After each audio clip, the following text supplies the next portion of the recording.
नमस्कार, न्यूज़ 18 का digital platform. मैं हूं प्रशांत कटारे और बात सुप्रीम कोर्ट में एसआईआर पर जारी सुनवाई और दलीलों की।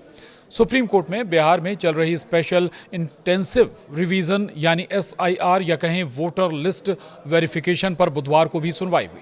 सुप्रीम कोर्ट ने एसआईआर को वोटर फ्रेंडली बताया है। कोर्ट ने कहा कि चुनाव आयोग ने 11 में से कोई एक डॉक्यूमेंट मांगा है।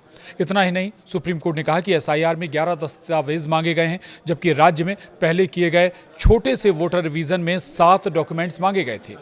याचिकाकर्ताओं के इस तर्क के बावजूद कि आधार को स्वीकार न करना लिस्ट से बाहर करने जैसा रवैया था, लेकिन इसमें दस्तावेजों की बड़ी संख्या का मकसद यानी 11 दस्तावेज को रखना, लोगों को लिस्ट में रखना है। याचिकाकर्ताओं ने मांगे गए दस्तावेजों की संख्या से असहमति जताई। उन्होंने कहा कि बिहार में 1 से 2% लोगों के पास स्थायी निवास प्रमाण पत्र होगा। अगर राज्य में जनसंख्या के आधार पर डॉक्यूमेंट्स की उपलब्धता की बात करें तो ये काफ़ी कम है। वहीं याचिकाकर्ताओं की ओर से दलील दी गई कि बिहार में लगभग 8 करोड़ मतदाता हैं। संभव है कि जिन लोगों के गणना फॉर्म प्राप्त हुए हैं उनमें से 25% से अधिक लोगों ने एक भी दस्तावेज नहीं दिया होगा। वहीं याचिकाकर्ताओं की दलील है कि बड़ी संख्या में लोगों के पास एक भी दस्तावेज नहीं है।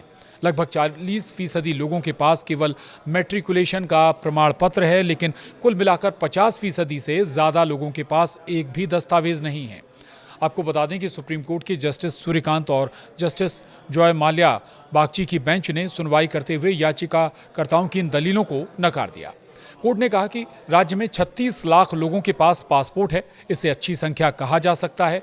बिहार को इस तरह से पेश ना करें। अखिल भारतीय सेवाओं में सबसे ज़्यादा प्रतिनिधित्व इसी राज्य से है।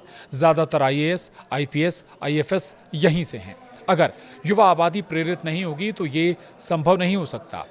वहीं सुप्रीम कोर्ट ने मंगलवार को भारतीय चुनाव आयोग के इस विचार का समर्थन किया कि आधार को नागरिकता का निर्णायक प्रमाण नहीं माना जाना चाहिए और कहा कि इसका स्वतंत्र रूप से इसका सत्यापन किया जाना चाहिए।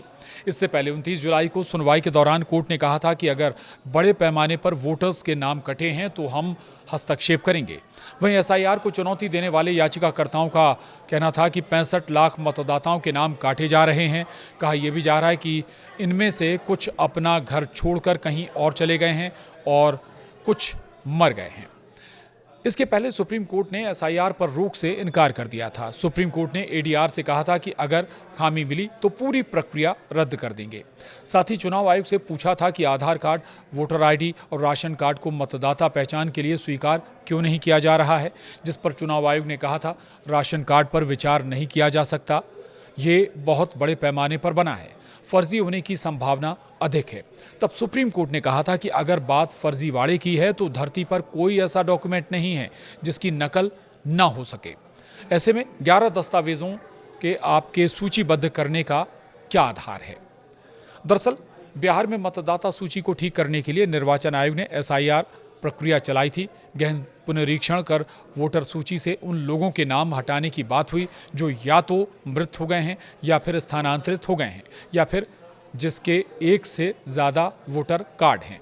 वहीं कई संगठनों और याचिकाकर्ताओं ने आरोप लगाया कि इस प्रक्रिया में व्यापक स्तर पर अनियमितताएं हुई हैं। वैध मतदाताओं के नाम भी सूची से हटा दिए गए हैं। आज के लिए इतना ही। नमस्कार।